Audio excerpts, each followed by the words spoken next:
గ్రామాల్లో మౌలిక సదుపాయాల కల్పనకు పెద్దపీట వేస్తూ ముఖ్యంగా డ్రైనేజ్ రోడ్డు నిర్మాణాలకు ప్రాధాన్యత ఇస్తున్నట్లు ఎమ్మెల్యే ఆర్మిల్లి రాధాకృష్ణ పేర్కొన్నారు. గత ప్రభుత్వ హయాంలో నిర్లక్ష్యం చేసిన పొంత రోడ్లు పునరుద్ధరించేందుకు కూటమి ప్రభుత్వం చర్యలు చేపట్టినట్లు తెలిపారు. సుపరిపాలనలో తొలి అడుగు కార్యక్రమంలో భాగంగా సోమవారం అత్తిలి మండలం గుమ్మంపాడు, ఓరదాళ్లపాలెం గ్రామాల్లో ఇంటింటికి పర్యటించారు ఎమ్మెల్యే రాధాకృష్ణ. గత ఏడాది కాలంగా అందుతున్న సంక్షేమం అమలు తీరును అడిగి తెలుసుకున్నారు. స్థానికులు ఎదుర్కొంటున్న సమస్యలను తెలుసుకొని పరిష్కారం దిశగా కృషి చేస్తానని హామీ ఇచ్చారు. ఈరోజు సుపరిపాలన తొలి అడుగు కార్యక్రమంలో భాగంగా అత్తిలి మండలం గుమ్మంపాడు, వరదాలపాలెం గ్రామాల్లో పర్యటించడం జరుగుతుంది. ముఖ్యంగా ఈ గ్రామాల్లో ప్రజలందరూ కూడా ఈ ప్రభుత్వం వచ్చిన తర్వాత అందించినటువంటి సంక్షేమం పట్ల ప్రజలందరూ కూడా సంతోషాన్ని వ్యక్తం చేస్తున్నారు.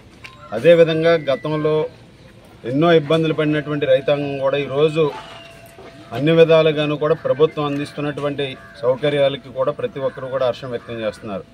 అలాగే ధాన్యానికి సంబంధించినటువంటి బిల్లులు కూడా పూర్తిగా ఈరోజు వారందరికీ కూడా చెల్లించడం జరిగింది. ఈరోజు ఈ విధంగా ప్రతి ఒక్కరికి కూడా ఏ విధమైనటువంటి సంక్షేమాన్ని అందించాలో ప్రభుత్వం అన్ని విధాలుగాను కూడా అర్హులైన అందరికీ కూడా అందించడం జరుగుతుంది.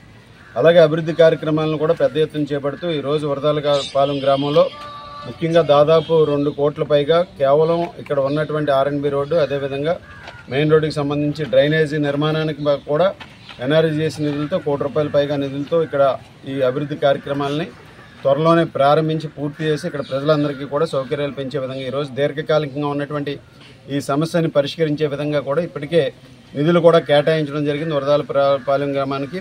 అదేవిధంగా గుమ్మంపాడు గ్రామంలో ఉన్నటువంటి సమస్య ముఖ్యంగా ఆ విలేజ్కి సంబంధించి ఏదైతే ఉందో దాన్ని గ్రామ కంఠం ఇవన్నీ కూడా అక్కడ రెవెన్యూ ప్రాబ్లంలో చూపించడం, దాన్ని చెరువు కింద చూపించడం వల్ల అనేక మంది ఇబ్బందులు పడటం కూడా జరుగుతుంది. దాన్ని కూడా ప్రభుత్వం దృష్టికి తీసుకెళ్ళడం, త్వరలోనే అది కూడా తొలగించే విధంగా అక్కడ ఆ సమస్యను కూడా పరిష్కరించే విధంగా కూడా చర్యలు తీసుకుంటామని ఈ సందర్భంగా తెలియజేసుకుంటూ రాబోయే రోజుల్లో ముఖ్యంగా గ్రామాల్లో మౌలిక సదుపాయాల కల్పనకి పెద్దపీట వేసి డ్రైనేజీలు కానీ, అలాగే రోడ్ల నిర్మాణం కానీ, సీసీ రోడ్ల నిర్మాణం కానీ ఇవన్నీ కూడా పెద్ద ఎత్తున చేపడతాం.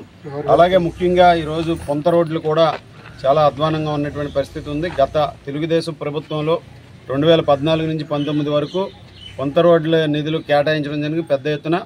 గత ప్రభుత్వంలో ఏఎంసీలకు సంబంధించినటువంటి నిధులన్నింటినీ కూడా డైవర్ట్ చేసి ఇతర పథకాలకు అని చెప్పి వాడి ఈరోజు రైతాంగాన్ని నోటిని మట్టి కొట్టినటువంటి పరిస్థితి మనందరం కూడా చూడవచ్చు. పొంత రోడ్ల అభివృద్ధిని పూర్తిగా నిర్లక్ష్యం చేశారు. ఆ నిధులన్నీ కూడా ఈరోజు ఏఎంసీలకు ఉన్నటువంటి నిధులన్నీ కూడా వాళ్ళు వైఎస్ జగన్మోహన్ రెడ్డి ప్రభుత్వంలో డైవర్ట్ చేయడం వలన అనేక ఇబ్బందులు పడుతున్నటువంటి పరిస్థితిని కూడా ఈరోజు మేము గమనించడం జరిగింది. దాన్ని కూడా ముఖ్యమంత్రి గారి దృష్టికి తీసుకువెళ్ళి ఇక్కడ పొంత రోడ్ల అభివృద్ధికి కూడా నిధులు కేటాయించే విధంగా కూడా చర్యలు తీసుకుంటామని ఈ సందర్భంగా తెలియజేసుకుంటున్నాం.